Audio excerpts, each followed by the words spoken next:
बिस्मिल्लाहिर्रहमानिर्रहीम। अस्सलाम वालेकुम डियर स्टूडेंट्स, कैसे हैं आप। इस दुआ के साथ कि अल्लाह आपके इल्म में इजाफ़ा करे और आपसे दिन के काम ले, हम अपनी आज की वीडियो को स्टार्ट करते हैं। हमारी आज की वीडियो का टॉपिक है unit number 9, education is my right, तालीम मेरा हक है। अल्लाह का नाम लेके अपनी एक्सरसाइज को स्टार्ट करते हैं। Read the meanings of the following words, दिए गए अल्फाज के मायने को पढ़िए and use them in your sentences, और उनको जुमलों में इस्तेमाल करें। फर्स्ट है स्मैश, तोड़ना, ब्रेक समथिंग इनटू पीसेस, किसी चीज़ को टुकड़ों में जो है वो तोड़ना।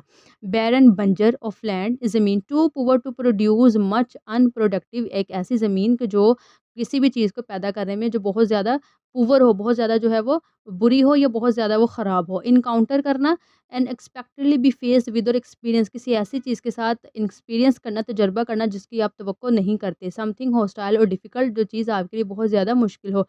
एक्वर्ड, अजीब, ऑकवर्ड, अजीब, कॉजिंग डिफ़िकल्टी, किसी चीज़ जो मुश्किल का बायस बने। हार्ड टू डू और डील विद, जिसके साथ आप बहुत ज़्यादा मुश्किल के साथ डील करें। तो सिंपल मीनिंग है अजीब। इनइक्वालिटी है जिसमें बराबरी ना होना। डिफरेंस इन साइज़, तो या तो वो चीज़ जो उसका साइज़ है उसमें वो मुख्तलिफ होगी, डिग्री में होगी, सर्कमस्टांसेस या हालात में। लैक ऑफ इक्वालिटी, ऐसी चीज़ जिसके अंदर बराबरी ना हो। अपॉर्चुनिटी, मौक़े, अ टाइम और set of circumstances that makes it possible to do something, ऐसे मौक़े या ऐसा वक्त जिसमें उस चीज़ के करने की जो है वो मुमकिन हो कि की जा सकती है। अब हमने इनके बनाने हैं सेंटेंसेस। अच्छा, फर्स्ट वन हमने पढ़ा था स्मैश यानी कि तोड़ना। तो the glass fail and went smash, के गिलास गिर गया और टूट गया। या बैरन, बंजर, the land was dry and barren, के जो ज़मीन है वो खुश्क थी और वो थी बंजर थी। Encounter, I had an encounter with the deer. Awkward, अजीब ही।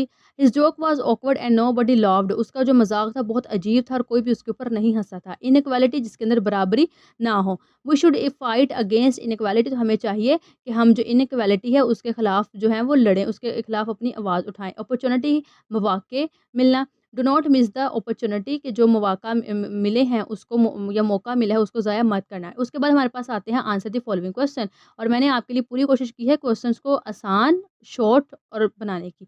तो फर्स्ट क्वेश्चन हमारे पास है, what was mister Akbar's profession, कि मिस्टर अकबर थे उनका प्रोफेशन, उनका पेशा क्या था। Mister Akbar was a teacher, वो एक उस्ताद थे। Describe the school building in your own words, जो स्कूल की इमारत थी उसको किस तरह की थी उसको अपने अल्फाज में बयान करना है। The school building was in a terrible condition, कि जो स्कूल की इमारत थी वो बहुत खौफनाक हालत में थी। विद स्कैटर्ड ब्रिक्स, बिखरी हुई ईंटों के साथ। स्टोन स्लैब्स, पत्थर की स्लैब्स। ये मैंने आपको ट्रांसलेशन भी बताया था। स्लैब्स जैसे मिसाल के तौर पे हमारे जैसे वो सीवरेज में होते हैं ना, जैसे गटर वगैरह पड़े होते हैं अक्सर, उसकी वो सीमेंट की अक्सर आपने गलियों में देखा होगा ऐसे पड़ी होती हैं, वो चौरस सी कलर की, चौरस सी कलर सॉरी कह रही हूँ, चौरस मतलब उसकी शेप होती है, स्क्वायर शेप में भी होती है और वो सीमेंट की बनी होती है, उन्हें स्लैब्स कहते हैं। जैसे अब सीलिंग में भी हम इसको ले सकते हैं, सीलिंग भी तो वो उसी शेप में होती है ना, तो हो सकता है सीलिंग की यहाँ पे बात हो, तो कि वो सीलिंग की वो छत से नीचे गिर गई थी, तो फिर ठीक है। स्टोन स्लैब्स, पत्थर की स्लैब्स। रोटन वुड, बोसीदा लकड़ियाँ। एंड ब्रोकन ग्लासेस, और ब्रोकन ग्लास और टूटे हुए शीशे। रस्टिंग मेटल, जंग आलात हैं, जंग आलूदा आलात हैं। एंड स्मैश्ड टाइल्स, और टूटी हुई टाइलें। It appeared more like a horror house than a school, तो ये स्कूल से ज़्यादा कोई जो था खौफनाक घर लग रहा था। What did Amina tell Mr Akbar about herself, Amina ने मिस्टर अकबर को अपने बारे में क्या बताया। अमीना ने बताया that she faced many challenges, उसने बहुत से चैलेंजेस का सामना किया टू एक्सेस एजुकेशन, तालीम हासिल करने में या तालीम की रसाई में, ड्यू टू पॉवर्टी, गुर्बत की वजह से। नेक्स्ट क्वेश्चन है, how did Amina's parents support her in her education, किस तरह अमीना के जो पेरेंट्स थे, वालिदैन थे, उसकी पढ़ाई में उसकी हमायत करते थे, उसकी मदद करते थे। अमीनाज पेरेंट्स सपोर्टेड, उसको वो सपोर्ट करते थे हर एजुकेशन, उसकी तालीम में, बाय इनकरेजिंग हर स्टडीज़, उसको हौसला अफजाई करके उसकी जो है वो स्टडी के अंदर, उसकी पढ़ाई में।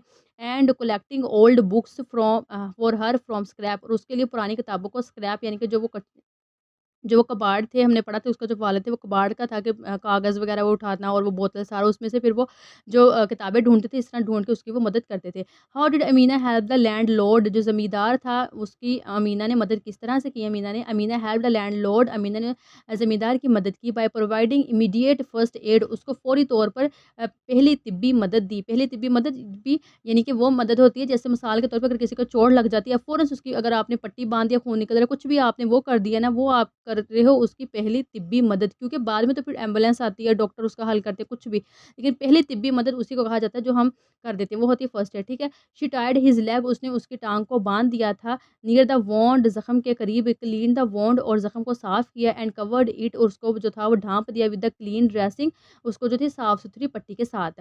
What are the major issues in education Pakistan faces, कौन से ऐसे जो है मसाइल हैं जिनका पाकिस्तान जो है वो सामना कर रहा है तालीम के हवाले से। इन पाकिस्तान में देयर आर प्रॉब्लम्स, मसाइल हैं विद एजुकेशन, तालीम के साथ।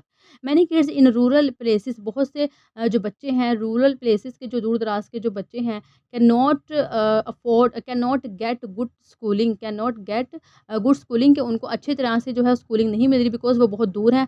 Girls do not have as many chances as boys, और दूसरी वजह क्या बताइए कि गर्ल्स को उस तरह के चांसेस नहीं मिल रहे जैसे बॉयज़ को मिलते हैं। जैसे आपको पता है कि अक्सर तो लड़कियों को पढ़ने की परमिशन नहीं मिलती है, वो नहीं देते, और बॉयज़ को पढ़ाया जाता है, या फिर गर्ल्स को कहा जाता है कि आप ठीक है हल्की-फुल्की आर्ट्स कर लो, आपने साइंस पढ़ के कौन-सा क्या करना है। तो इस तरह से चांसेस नहीं मिलते। और जो ये फर्स्ट लाइन थी ना कि देखिए रूरल प्लेसेस का यहाँ पे मतलब इस तरह से आया है कि जैसे आपको पता है कि आप अगर हम थोड़ी-सी अपना थोड़ा-सा बैक पे देखें, बहुत सारे जो इलाके इस तरह के दूर-दराज के इलाके हैं, वहाँ पे अच्छी स्कूलिंग नहीं है, या तो वहाँ अच्छे टीचर्स पढ़ाने वाले नहीं हैं। तो इस तरह से कि जो ये इलाके ना वहाँ पे अच्छी स्कूलिंग ये नहीं है, तो इस लाइन का मतलब ये था, ठीक है। Some families are too poor to send their children to school, और कुछ खानदान इतने गरीब होते हैं अपने बच्चों को स्कूल भेजने में कि उनको इस तरह से वो भेज भी नहीं सकते। Does everyone in Pakistan have equal rights to education, क्या पाकिस्तान में हर किसी को बराबर के हक हासिल है तालीम के हवाले से? तो not everyone in Pakistan has the same chance to go to school, के पाकिस्तान में हर किसी को जो है वो इक्वल जो है वो चांस हासिल नहीं है स्कूल जाने में। गर्ल्स जो लड़कियां पुअर फैमिलीज़ और गरीब ख़ानदान एंड पीपल और लोग इन रूरल एरियाज़, दूर दराज के जो इलाका में, ऑफन फेस डिफ़िकल्टीज़, वो मुश्किलात का सामना करती हैं इन एक्सेसिंग एजुकेशन, तो तालीम हासिल करने में, ठीक है। ये जो मैंने आपको ऊपर रीज़न बताया वहीं पे दोबारा फिर नीचे आ गए। शेयर अ शॉर्ट नोट, आपने एक छोटा-सा नोट लिखना है अबाउट द रिमार्केबल अचीवमेंट, बहुत एक नुमाया जो कामयाबी है, of any one Pakistani woman, किसी भी एक पाकिस्तानी वुमन के बारे में जो है हमने जो वो एक लिखनी है। तो यहाँ पे हमने ले लिया है अरफा करीम को। Arfa Karim was a gifted Pakistani in computer. Arfa Karim जो थी वो एक पाकिस्तानी थी जिसे गिफ्टेड मिला था, कंप्यूटर में थी, वो इतनी अच्छी एक्सीलेंट थी। Becoming the youngest Microsoft certified professional at 9, और वो 9 साल की उम्र में ही एक पेशा वराना माइक्रोसॉफ्ट वर्ड की बन गई थी। हर रिमार्केबल अचीवमेंट, उसकी उसकी जो नुमाया कामयाबियाँ थी इन कंप्यूटर प्रोग्रामिंग में, show case Pakistanis talent in IT, तो वो पाकिस्तानी का जो एक टैलेंट था आईटी में उसको दिखाते हैं। इंस्पायरिंग यंग माइंड्स, और बहुत से और भी जो थे जो यंग यानी कि नौजवान थे उनके दिमागों को भी उसने मुतासर किया था, ठीक है। आईटी का मतलब होता है ना, आप पता है कि टेक्नोलॉजी में जो कंप्यूटर की फील्ड में आ जाते हैं, ये सारी टेक्नोलॉजी का ही काम है, ये साइंस में आ जाते हैं। तो ये उसने ये किया था। नेक्स्ट हमारे पास है read and practice the dialogue below, दिए गए डायलॉग को पढ़िए। Maria, can you help me? Nazia, please Nazia, क्या तुम मेरी मदद करोगी? नाज़िया, येस, हाँ, श्योर, बिल्कुल। What is the matter? Maria, कि क्या मामला है? Maria, do you remember my friend Asma, क्या तुम्हें मेरी दोस्त आसमा याद है? Who shifted to Islamabad last year, जो थी पिछले साल इस्लामाबाद शिफ्ट हो गई थी। नाज़िया, येस आई नो हर, हाँ मुझे पता है। व्हाट हैपेंड टू हर, उसे क्या हुआ? Maria, day after tomorrow is her birthday, कि जो है वो एक दिन के बाद उसकी सालगिरह है। I wanted to write a letter, मैं एक ख़त लिखना चाहती हूँ, टू आसमा, आसमा को, to wish her a happy birthday, उसको जो है वो सालगिरह की मुबारकबाद देने के लिए। बट एज़ यू नो, लेकिन तुम्हें पता है, I have never written a letter before, लेकिन जैसे कि तुम्हें पता है कि मैंने कभी भी आज से पहले ख़त नहीं लिखा। आई डू नॉट नो, मुझे नहीं पता हाउ टू स्टार्ट, कैसे स्टार्ट करना है। Can you please help me, क्या तुम मेरी मदद करोगे? यहाँ पे पी गलत आ गया, ठीक है। हेल्प मी, पी इधर पीछे आना था। Nazia, wow, nice idea to wish her, बहुत अच्छा जो है वो ख़्याल है उसे विश करने का। Yes I will help you, हाँ मैं तुम्हारी मदद करूँगी। It is very easy Maria, ये बहुत आसान है। I will share a letter format, मैं तुम्हें एक खत का जो फॉर्मेट है, खाका है, वो शेयर करूँगी, और इसकी हिदायत। I hope after reading the format, मुझे उम्मीद है कि फॉर्मेट को पढ़ने के बाद, हदायत को पढ़ने के बाद, you can write any kind of letter, तुम किसी भी किस्म का ख़त लिख सकोगी। Maria, I just need to fill this format, मुझे सिर्फ इस फॉर्मेट को फिल करना है according to the given instruction, दिए गए हदायत के मुताबिक। Maria, yes, now start writing your letter, हाँ अब अपना ख़त लिखना शुरू करो। डू लेट मी नो, मुझे बताना if you need further help, अगर तुम्हें मज़ीद मदद की ज़रूरत है। Maria, okay thank you so much Nazia, बहुत शुक्रिया, यू आर वेलकम। अब है make a round arrangement of student table and ask them to think and discuss on the following topic, role of women in sport. अब आपने क्या करना है कि एक राउंड टेबल मतलब कि एक टेबल साइड पे चेयर्स लगा कर स्टूडेंट्स ने बैठना है, और आपने ये कि औरत का क्या किरदार है खेलों में, इसके ऊपर डिस्कशन करनी है। टीचर्स को ये कहा गया, then ask them to write the letter to the principal of the school, फिर आपने अपने स्कूल की जो प्रिंसिपल उन्हें ख़त लिखना है, आस्किंग हिम, उनसे पूछना है, हर या हिम जो भी होंगी, तो to introduce sport for female student के जो फीमेल है उनके लिए भी स्पोर्ट को जो है वो इंट्रोड्यूस करवाया जाए, मुतारिफ करवाया जाए। अब नेक्स्ट है फिगरेटिव लैंग्वेज। फिगरेटिव लैंग्वेज क्या होती है? फिगरेटिव लैंग्वेज इज़ लैंग्वेज, ऐसी ज़ुबान होती है that is intended to create an image, जो कि एक खाका बनाती है, तस्वीर, एसोसिएशन और other effects in the mind of the listener.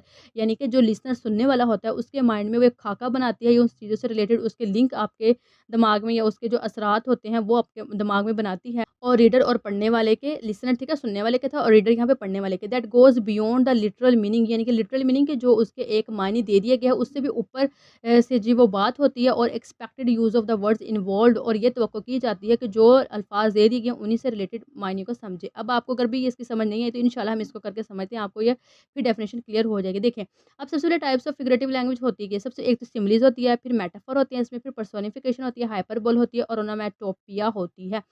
अब भी परेशान नहीं होना, इंशाल्लाह मैं आपको करवाती हूँ, आपको हर चीज़ को आसान समझ आएगी। देखिए, सिमिली है, सिमिली क्या होती है? Comparing two things using like और एज़। हमने 2 चीज़ों का आपस में मुकाबला करना होता है लाइक और एज़ को इस्तेमाल करके। देखें, as brave as a lion, इस तरह से बहादुर बनो जैसे एक शेर है। अब इसमें देखिए 2 चीज़ों का कंपेयर हुआ है। शेर का मतलब, शेर को हम समझते हैं वो बहुत बहादुर है, ठीक है ना?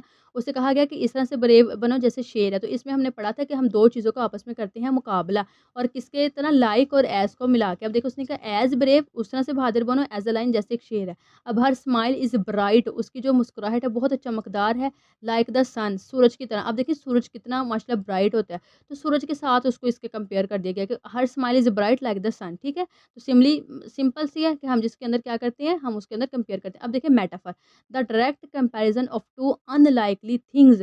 इसमें हम क्या करते हैं, मेटाफर में भी सेम वैसे होता है लेकिन इसमें थोड़ा-सा डिफरेंट आ जाता है। देखें, जैसे raining cats and dogs, he has a heart of gold.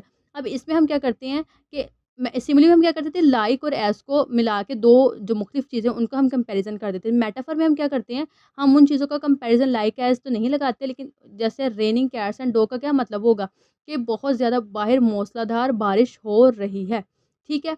अब he has a heart of gold, अब इसका मतलब ये नहीं उसका सोने का दिल, इसका मतलब है उसका दिल बहुत बड़ा है। तो इसमें मीनिंग इसका थोड़ा-सा इस तरह से इसमें डिफरेंट हो जाता है। Personification, giving human qualities to non human objects, यानी कि नॉन ह्यूमन यानी कि जो बेजान चीज़ें हैं ना, उनके अंदर जब हम कहें कि हवा जो है वो डांस कर रही है, हवा जो है वो बोल रही है, दीवारें बोल रही हैं। अब ये देखिए सारे जो 5 हिस्से आपने याद रखें, जैसे हमारी 5 हिस्से हैं ना इंसानों की, हम सुनने की हिस्सा है, हमारी देखने की है, हमारी चखने की हिस्सा है। अब ये हमारे इंसानों वाले काम है सारे, लेकिन अगर ये नॉन ह्यूमन यानी कि बेजान चीज़ें काम करेगी ना, तो आपने समझ लेना पर्सोनिफिकेशन हुई है। तो आपने पर्सन से याद रखना, पर्सन से शख्स, तो मतलब कि इसमें इस तरह से देखें, the streets are calling me, जो दीवारें, जो गलियाँ थी वो मुझे बुला रही थी। अब देखिए इनका तो काम नहीं ना बुलाने में, तो बेजान है, तो पर्सोनिफिकेशन होगी।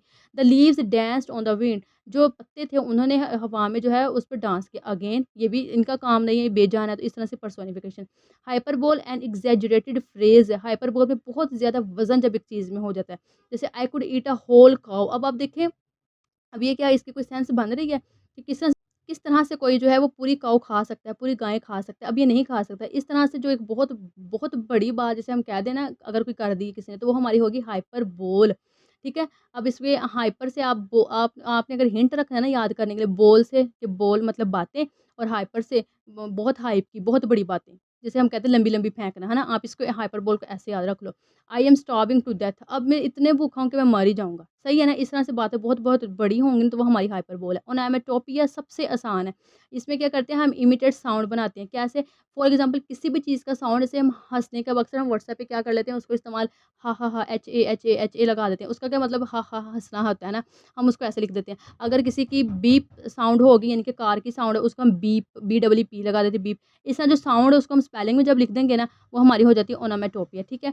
अब एग्ज़ाम्पल जैसे बीज़ बज़्ड थ्रू द एयर, अब देखिए बीज़ है ना, वो बज़, वो उसकी ज़ ऐसे आवाज़ होती है, तो ऐसे बज़ उसको लिख देते हैं। Door shut with a loud clangs bang, अब ये कुत्ते की उसने बताया, ठीक है? अगर फर्दर और करते हैं फिर आपको और अच्छे से समझ आ जाएगी। Choose the correct type of figurative language for each example, अब जो हमने ऊपर पढ़ ली वो बतानी। देखें, she is as cold as ice, इसमें तो आपको मैंने बताया था कि एज़ और लाइक आ जाएगा, तो सिंपल हमने समझ लेना है सिमिली, कि वो इस तरह से ठंडा है जैसे कि बर्फ़, ठीक है? श्श बी क्वाइट, अब देखें इसमें क्या हुआ, श्श यानी कि खामोश रहने का, तो ये हमारा क्वाइट यानी कि इसमें क्या हो गया, हमारा ओनोमैटोपोइया की आवाज़ का हम उसको स्पेलिंग में लिखते हैं। My mother loves me a lot, मेरी जो माँ है मेरे से बहुत मोहब्बत करती है। शी सेज़, वो कहती है, यू आर माय सनशाइन, कि तुम मेरी जो हो वो सनशाइन हो। अब अगेन ये मेटाफर आ गया। अगर इसमें हमारा सिमिली होती तो ये कहा जाता ना, एज़ या लाइक लगा दिया जाता है कि सनशाइन है। अब इसमें चीज़ को सेम इसमें भी मुकाबला समझ लें आप, कहा जाता है देखिए सनशाइन तो मतलब कि सूरज का भी कहा सकता था कि सूरज भी जो चमकता है। लेकिन मेटाफर में क्या होता है कि मेटाफर में हम सिर्फ़ लाइक और एज़ नहीं लगाते, लेकिन बात सिंपल इसमें कंपेयर वाला ही हो जाती है। Ahmed is as busy as a bee in the morning, कि अहमद इस तरह से मसरूफ़ है जैसे एक मक्खी मसरूफ़ होती है सुबह को। अगेन ये सिमिली के एज़ और लाइक का इस्तेमाल हुआ है। I am so strong I can lift over 2 Tons. अब इसमें क्या मैं इतना जो हूँ जो है इतना मज़बूत, इतना ताकतवर हूँ कि मैं 2 जो है वो टर्न वो उठा सकता हूँ। अब देखें इसमें लंबी उसने बात कर दी, लंबी छोड़ दी। देखिए मैंने आपको ये कहा हिंट आपने ये याद रखना। देखिए ना हाइपरबोल, बहुत बड़े बोल दिए उसने, ठीक है ना? The flowers are dancing in the cool breeze, ठंडी हवा में जो थे वो फूल हैं वो डांस कर रहे थे। अगेन ये उनका काम नहीं है, हमारा काम है, तो इस वज़ह से पर्सोनिफिकेशन हो गया, ठीक है? अब कंपाउंड कोऑर्डिनेशन एंड कॉम्प्लेक्स सब कोऑर्डिनेशन कंजंक्शन। अब अगेन परेशान नहीं हो जाना कि ये पता नहीं क्या खौफनाक चीज़ है। देखिए मैं आपको बताती हूँ। पहले हमने इसे सिंपल सा कंपाउंड कोऑर्डिनेशन पढ़ना है एंड देन हमने पढ़ना है कॉम्प्लेक्स को। अब इसमें क्या है जी, टाइप्स ऑफ कंजंक्शन। सबसे पहले कोऑर्डिनेशन कंजंक्शन है। ये क्या होती है? Coordination conjunctions join 2 phrases, clauses और वर्ड्स। ये 2 फ्रेजेस को, 2 क्लॉजेस को और 2 वर्ड्स को मिलाती है। अब फ्रेजेस वो होती है बच्चे जिसके अंदर ना तो सब्जेक्ट हो, ना उसके अंदर वर्ब हो। वो हमारी होती है फ्रेज। जैसे फ्रेज वही होती है जिसके अंदर ना हमारा सब्जेक्ट हो, ना हमारा वर्ब हो, वो होती है फ्रेज। क्लॉजेस वो होती है जिसमें हमारे पास सब्जेक्ट भी होता है, हमारे पास वर्ब भी होती है और अल्फाज। अब these are used when we emphasize both clauses equally. अब ये तब हम इस्तेमाल करते हैं जब हमने दोनों क्लॉजेस के ऊपर बहुत ज़्यादा ज़ोर देना हो। जैसे example and, but, nor, for. ये इस तरह के अल्फाज को हम मिला के इस सेंटेंस को मुकम्मल करते हैं। अब सब कोऑर्डिनेशन कंजंक्शन क्या होती है? A word that is used to join an independent clause और two dependent clause is called a sub coordination conjunction. अब इसका सिंपल सा मतलब ये होता है कि इसके अंदर हम आफ्टर, व्हाइल, वेदर, बिकॉज़ और ये वाले अल्फाज को सब जो है कोऑर्डिनेशन कंजंक्शन में लगा के इसको इस्तेमाल करते हैं। अब कंपाउंड सेंटेंस है is the state sentence that connects two independent clauses. अब ये कंपाउंड सेंटेंस वो होता है जो हम इसको 2 इंडिपेंडेंट क्लॉजेज़ को मिलाने के लिए इस्तेमाल करते हैं। देखिए कंपाउंड का तो मतलब आपको पता है कि जब हमारे पास 2 अल्फाज हों, जैसे फॉर एग्ज़ाम्पल बटर है, उसका भी एक मायने मतलब मक्खन, और फ्लाई का मतलब होता है उड़ना। अब इन दोनों का अपना मीनिंग है, लेकिन हम जब इनको मिलाएँगे तो तीसरा वर्ड बनेगा बटरफ्लाई यानी कि तितली, तो वो होता है कंपाउंड। कंपाउंड में हम 2 अल्फाज को मिलाकर तीसरा अल्फाज बनाते हैं, मगर शर्त ये कि उन दोनों अल्फाज का अपना-अपना मीनिंग होना चाहिए, ठीक है? अब देखिए कंपाउंड तो वर्ड वो होता है। अब यहाँ पे कंपाउंड सेंटेंस मतलब कि जुमला, इसका मतलब होगा 2 जुमले, हर जुमले का एक अपना मीनिंग और दूसरे जुमले का भी अपना मीनिंग होना चाहिए, ठीक है? अब आपको पता चला compound sentence is a sentence. फिर अब ये वो जुमला होता है that connects two independent clauses, 2 independent clauses को ये मिलाता है। जैसे the clauses are joined together. अब ये कैसे मिलाई जाती हैं? बाय कोऑर्डिनेटिंग कंजंक्शन, जैसे लाइक, एंड, और, बट, फॉर। इस तरह से अल्फाज, जैसे मिसाल के तौर पे देखें, इसका क्या है? सबसे पहले इंडिपेंडेंट क्लॉज़, फिर हम कॉमा लगाते हैं, फिर कोऑर्डिनेट कंजंक्शन और फिर इंडिपेंडेंट। अब इस इधर से एग्जांपल समझते हैं। देखिए उसने कहा ही लाइक्स ऑरेंजेस, उसको जो है जो है ऑरेंज यानी कि माल्टे पसंद है, एंड बनानास और केले। अब इसमें 2 थी, इन दोनों को इसने मिलाया किसने? एंड ने। The puppy had lost her bone, कि जो कुत्ता था उसने अपनी हड्डी गँवा दी। So she was feeling sad, इस वजह से वो बहुत सैड है। मैंने आपको बताया था कंपाउंड वो होता है दोनों के अपने-अपने मीनिंग हों, लेकिन सेंटेंस का भी मतलब क्या होगा कि इधर देखिए सेंटेंस ये पूरा इसका मीनिंग है। The puppy had lost her bone, कि जो पपी है उसने अपनी जो हड्डी गँवा दी, ये पूरा एक सेंटेंस था। दूसरा शी वाज़ फीलिंग सैड, ये भी पूरे आपको ठीक से समझ आ रही। तो मतलब कि दोनों जो ठीक से सेंटेंस थे उनकी हमें एक बात अच्छे से क्लियर हो रही थी। अब सो ने सिर्फ़ उसको मिला दिया। आई डोंट लाइक फ्रूट्स, मुझे फ्रूट्स बनाने पसंद नहीं है। आई लाइक चॉकलेट्स, मुझे चॉकलेट्स पसंद है। देखिए बार-बार मैं इस बात पे आपको ज़ोर इसलिए दे रही हूँ, आपको समझ आ जाए कि हमने 2 सेंटेंस को आपस में मिलाना है, मगर हमने ये देखना है कि उस सेंटेंस का अपना पूरा मायने हो, ठीक है ना? ये देखिए पूरा आपको सेंटेंस आई लाइक चॉकलेट्स, मुझे चॉकलेट्स पसंद है, आपको पूरी सेंटेंस की समझ आ रही है। I do not like fruit, मुझे फ्रूट पसंद नहीं, ये भी आपको मुकम्मल एक सेंटेंस है, इसमें कोई ऐसी बात नहीं कि जो हमें समझ ना आए। जैसे आई डू नॉट लाइक, अब अगर ये सिर्फ़ इतना होता तो हमें समझ नहीं आनी थी कि किस बारे में बात हो रही है, कि क्या मुझे पसंद नहीं, ठीक है ना?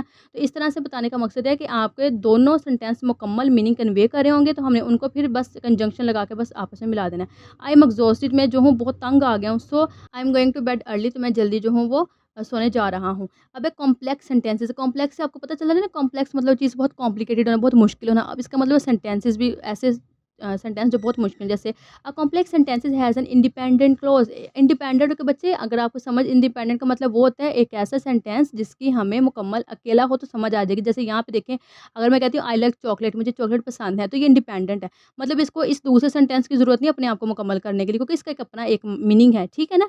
इस तरह से ये होते हैं independent clause. Joined by one और more dependent clause, dependent clause का वो होती है जिसको ज़रूरत होती है दूसरे सेंटेंस की। जैसे मैं यहाँ पे कहती हूँ ही लाइक ऑरेंजेस, उसको ऑरेंज मुझे पसंद है। अब अगर मैं सिर्फ अगर खाली बोलती हूँ बनाना, तो बनाना तो नहीं ना आपको समझ आएगी। तो इस तरह से ये जो क्लोज़ है ना, इसको ज़रूरत है इसकी अपने आप को मुकम्मल करने के लिए, ठीक है। अच्छा जी, डिपेंडेंट क्लोज़ होती हैं। A complex sentence always has a subordinating conjunction such as although, after, while, whenever, unless. अब जो कॉम्प्लेक्स सेंटेंस है उसके हमेशा ये जो वर्ड्स है ना, इसको ज़रूरत होती है। अब इसमें इंडिपेंडेंट क्लोज़ है, सबऑर्डिनेट कंजंक्शन और डिपेंडेंट है। और आई नो आपको इधर से फार्मूला समझ नहीं आएगी, हम एग्जांपल में करते हैं ना, डायरेक्ट एग्जांपल पे जंप करके जाते हैं ताकि आपको वहाँ से समझ लगे। देखें, अब यहाँ पे एग्जांपल है, उसने कहा she did not receive an A grade, उसने ए ग्रेड को रिसीव नहीं किया, इवन थो, हत्ता कि she studied for her exam until 2 AM, हत्ता कि वो 2 बजे तक पढ़ती रही। इसमें देखें, इसने इसको इवन थो को मिला दिया, इवन थो आगे फिर हत्ता कि she studied for her exam until 2 AM, वो 2 बजे तक पढ़ती रही। She did not receive an A grade, उसने ए ग्रेड रिसीव नहीं किया। He went to see a doctor, वो डॉक्टर के पास गया, बिकॉज़ ही वाज़ सिक, क्योंकि वो बीमार था, बिकॉज़ ही वाज़ सिक, क्योंकि वो बीमार था। He went to see the doctor, तो डॉक्टर के पास गया, ठीक है। ये इस तरह से अल्फाज को हम दरमियान में जो है वो एक रिलेशन या एक लिंक शो करके हम इनको करते हैं। नेक्स्ट है separate compound coordinating sentence and complex subordinating sentences form the following question. अब हमने क्या करना है जी, कंपाउंड कोऑर्डिनेटिंग सेंटेंस को इसके अंदर से जो है वो सेपरेट कर देना है, ठीक है। ये देखिए कंपाउंड कोऑर्डिनेटिंग सेंटेंस एक इसको हमने निकाला और निकाले हमने कॉम्प्लेक्स सबऑर्डिनेटिंग सेंटेंसेस को। अब इसको मैं आपको आसान सी तरीका बताती हूँ कि आपको कैसे पता चलेगा। देखें, आपने क्या करना है, ऐसा सेंटेंस जो आपको समझना है, जो कॉम्प्लेक्स होगा तो वो समझ लेना कॉम्प्लेक्स है, और ऐसा जो ईज़ी समझ आ जाएगा वो होगा कंपाउंड। कैसे, अब मैं बता देखें। फर्स्ट है she studied hard for the test, उसने टेस्ट के लिए बहुत ज़्यादा मेहनत की, बहुत ज़्यादा मेहनत की, but she did not get a good grade, मगर वो एक अच्छा ग्रेड हासिल नहीं कर सकी। आसान था, हमें जल्दी समझ आ गई, ठीक है, तो ये हमारा कंपाउंड कोऑर्डिनेटिंग हो गया। I am feeling very sick, मैं बहुत ज़्यादा जो हूँ आज बीमार हूँ today, so I will not go to school, तो आज मैं स्कूल नहीं जाऊँगी। ईज़ी सेंटेंस था, आपको आसानी से समझ आ गई, ले हमने कंपाउंड इसको कर दिया, ठीक है। अब नेक्स्ट है I might buy that book, हो सकता है मैं ये किताब खरीद लूँ, और I could check it out of the library, या मैं इसको लाइब्रेरी में चेक कर लूँ। आसान बात थी, ये भी समझ आ गई, हमारा भी कंपाउंड हो गया। अब नेक्स्ट हमारा आ जाता है बिफोर ही कॉन्ट्रैक्टेड मी। ये देखें, बिफोर ही कॉन्टैक्टेड मी, मेरे से रब्ता करने से पहले I was going to call him, मैंने उसको उसके साथ रब्ता कर लिया। अब देखिए ये कॉम्प्लिकेटेड सेंटेंस था, ठीक है ना। इसमें उसने कैसे बिफोर ही कॉन्टैक्टेड मी, इससे पहले को मेरे से रब्ता करता, I was going to call him, मैं उसको रब्ता करने जा रहा हूँ, या मैंने उसको रब्ता किया था। अब ये कॉम्प्लिकेटेड था, ये कॉम्प्लेक्स है, इसलिए हमने इसको लगाया कॉम्प्लेक्स हमारा ये, ठीक है, कॉम्प्लेक्स वाला है। अब call me once you start working, मुझे जो है वो कॉल करना काम खत्म करने से पहले, ये भी हमारा कॉम्प्लेक्स था। ये सीधी-सीधी सी बात नहीं हुई, देखें ना, जैसे यहाँ से सीधी-सीधी बात ही हो सकता है मैं किताब खरीद लूँ या मैं इसको लाइब्रेरी में चेक कर लूँ, सीधी बात थी। इसमें बात को घुमा फिरा के करें। कॉल मी वंस, मुझे एक बार बताना यू स्टार्ट वर्किंग, जब तुम काम करोगे, ठीक है, ये कॉम्प्लेक्स हो गया। देखें, when I decided to live here, जब मैंने यहाँ रहने का फैसला किया, I started looking for a place to stay, तो अब फिर क्या कर दिया, मैं फिर अपनी जगह ढूँढने के लिए जो था उसको मैंने कोशिश जारी रखी। तो अगेन ये कॉम्प्लेक्स था, सीधी बात नहीं थी, घुमा फिरा के बात की, इसलिए हमने इसको कॉम्प्लेक्स कर दिया, ठीक है। अब नेक्स्ट हमारे पास है जो पंक्चुएशन, उन्होंने हमें कहा कि ये आपने सेंटेंस, अब इसके आगे हमने लगानी है एपोस्ट्रोफी। एपोस्ट्रोफी वो होती है जिसको हमने कहते हैं मलकियत ज़ाहिर करने के लिए इस्तेमाल करते हैं, और इसका एक ये ऐसे साइन होता है, ऐसे करके, और इसको हम ऐसे करके ना एस लगा देते हैं, ये इधर आता है साइन, ठीक है। ये ऐसे, ये होती है अपोस्ट्रोफी, इसे हम कहते हैं, और ये हम लगाते हैं मलकियत ज़ाहिर करने के लिए। तो इसको अब हम करते हैं, कहाँ गए जी, ये यहाँ गए। अच्छा जी, अब देखें, ये लिखा हुआ है summons teacher asked a lot of question, उसके टीचर ने उससे बहुत से सवाल पूछे। अब इसमें हमारी अपोस्ट्रोफी कहाँ लगेगी, समन्स, ठीक है ना। देखिए, मैं समन्स नाम नहीं, हमें समझ समन्स, यानी कि समन, और समन के नाम के आगे हमने लगा दिया मतलब समन की टीचर, ठीक हो गया ना। समन की टीचर उसकी मलकियत होगी, उसने से बहुत सवाल पूछे। दूसरा है my parent house is very beautiful, क्या होगा, माई पेरेंट्स, यानी कि मेरे वालदैन का, तो इधर अपोस्ट्रोफी आ गई वालदैन के, माई पेरेंट्स। अच्छा, अब यहाँ पे एस के आगे क्यों लगी है बच्चे, जब आपने ये याद रखना है कि अगर हमारे पास प्लूरल में होगा ना, देखिए माई पेरेंट्स, अब यहाँ पे कहता है समन की टीचर, यहाँ पे है मेरे वालदैन, मतलब वालदैन तो ज़्यादा होना सेंस तो नहीं, लेकिन ऑब्वियसली हमारे मदर और फादर, अल्लाह पाक उनको सेहत तंदुरुस्ती दे, सबके वालदैन को, आमीन। तो देखिए वो क्या होता है, वो ज़्यादा है, मसलन कि 2 है ना, तो अब इस वजह से हम जब भी ज़्यादा होगा ना, तो हम एपोस्ट्रोफी को इधर आगे लगा देते हैं, ठीक है। जैसे अगर मैं कहती हूँ बॉयज़, लड़के, मतलब ज़्यादा, तो अगेन अपोस्ट्रोफी आगे आएगी, लेकिन अगर हमारा सिंगुलर होगा तो अपोस्ट्रोफी पीछे जाएगी, ठीक है। My parents house is very beautiful, कि मेरे उनका घर जो है पेरेंट्स का बहुत जो है वो खूबसूरत है। द चिल्ड्रन देखें, the children's toys were broken, but अब यहाँ पे आपने देखें कि जो बच्चे थे उनके खिलौने टूट गए थे। जो बच अब यहाँ पे देखिए, the children toys were broken, again यहाँ पे देखें थोड़ी-सी यहाँ पे मिस्टेक हो गई है। अब यहाँ पे आप हमारा है प्लूरल में है, बच्चों के खिलौने, ठीक है ना। अगर हम कहते द चिल्ड्रन टॉय, तो होना था बच्चे का खिलौना, ठीक हो गया। अब यहाँ पे ज़्यादा है तो बच्चों के खिलौने, तो इस वजह से ये अपोस्ट्रोफी इधर आगे आनी है, पीछे नहीं आनी, पता नहीं क्यों मिस्टेक हो गई मेरे से, ठीक है। कि बच्चों का खिलौना था वो टूट गया। अब नेक्स्ट है this is the boys bedroom, ये लड़कों का बेडरूम है, तो दिस इज़ द बॉयज़, हमने ये लगा दिया बॉयज़। अगेन मैंने आपको बताया था कि जो होगा प्लूरल होगा तो हम उसको आगे लगाएँगे। तो बॉयज़ बेडरूम उनका बेडरूम है। The cars wind screen is 4G, car की जो विंड स्क्रीन है वो फ़ौजी का मतलब होता है बहुत ज़्यादा, जब आपको पता है बारिश होती है तो बहुत वो जो उसकी शीशा होता है कार की आगे स्क्रीन के ऊपर बहुत बारिश डॉट छोटे-छोटे डॉट होते हैं, पानी के कतरे बूँदें होती हैं ना, वो होती है, उसको कहते हैं धुंधलाया हुआ। तो द कार्स विंड स्क्रीन फ़ौजी कार की थी, तो हमने आईएस लगा दिया। अच्छा ये शुरू वाले आप कैपिटल कर लीजिएगा, ये मुझे याद नहीं रहा, ये कैपिटलाइज़ नहीं हुआ, ठीक है। अब उसके बाद नेक्स्ट हमारे पास आ जाते हैं, जो उन्होंने हमें कहा है fill the mind map below about your favourite personality, जो आपकी पसंदीदा शख्सियत है, आपने उसके मुताबिक एक माइंड मैप बनाना है।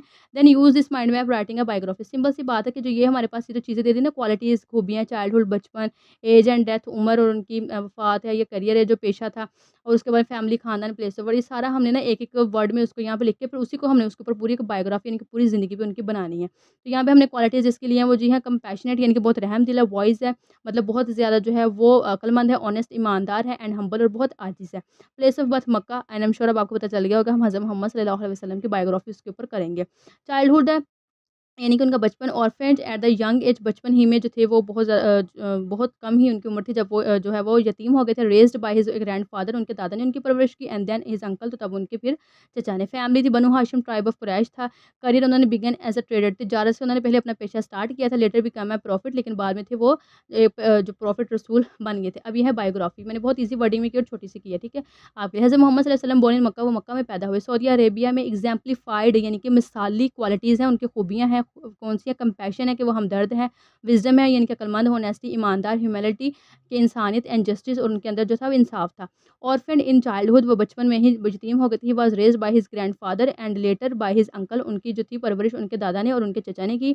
ही मैरिड खदीजा, उन्होंने हज़रत खदीजा से शादी की, एंड हैड चिल्ड्रन, और उनसे फिर उनके बच्चे थे। स्टार्टिंग एज़ अ ट्रेडर, उन्होंने तिजारत से जो था वो ऐसे अपना पेशा स्टार्ट किया। He received divine messages, divine message इलाही मैसेज, जो अल्लाह के मैसेज पैगामात थे वो रिसीव करते थे फ्रॉम अल्लाह, अल्लाह से, एट द एज ऑफ 40 साल की उम्र में। बिकमिंग अ प्रॉफिट, और फिर वो जो थे रसूल बन गए। हिज टीचिंग्स, उनकी जो थी तालीमात, एम्फसाइज्ड मोनोथिज़्म, एम्फसाइज़ का मतलब है ज़ोर देती हैं किस पे? मोनोथिज़्म पे। मोनोथिज़्म मतलब तौहीद यानी कि अल्लाह एक है। काइंडनेस, रहमदिली पे, एंड सोशल इक्वालिटी, और समाजी बराबरी के हर कोई जो है वो बराबर है। थ्रू हिज लीडरशिप, उनकी जो थी क़यादत की वजह से, ही एस्टैब्लिश्ड अ कम्युनिटी, उन्होंने एक ऐसा माशरा जो है वो कायम किया, बनाया, बेस्ड ऑन जस्टिस, इंसाफ पे जो मुबनी था, एंड म्यूचुअल रिस्पेक्ट, और सबकी जो थी एक जैसा एहतराम किया जाए। हिज लेगेसी, जो उनकी विरासत थी, एज़ अ लास्ट प्रॉफिट, एक आखिरी रसूल होने के नाते, ऑफ इस्लाम, इस्लाम के, continues to inspire billions of followers, continues के जो उसने जारी रखा तो इंस्पायर, मुतासिर करना, बिलियंस ऑफ फॉलोवर्स के बहुत लाखों में जो उनके फॉलोवर थे उनको वर्ल्ड वाइड दुनिया से, शेपिंग देयर लाइव्स, और उसने उनकी ज़िंदगी को था बदल दिया। बेस्ड ऑन हिज टीचिंग्स, उनकी तालीमात के ऊपर मुबनी फेथ यानी कि अकीदा, राइटनेस कि सीधा रास्ता, एंड ह्यूमैनिटेरियन वैल्यूज़, और किस तरह से जो है इंसानों की कदर करनी है, ठीक है? तो जी स्टूडेंट्स, ये थी आज की वीडियो में। उम्मीद करती हूँ कि आपको वीडियो पसंद आई होगी। अगर आपको वीडियो पसंद आई है तो वीडियो को लाइक और चैनल को सब्सक्राइब कर दें। इंशाल्लाह मिलते हैं नेक्स्ट वीडियो में, तब तक के लिए आपने अपना रखना है बहुत सारा ख्याल। अल्लाह हाफ़िज़, फ़ी अमानिल्लाह।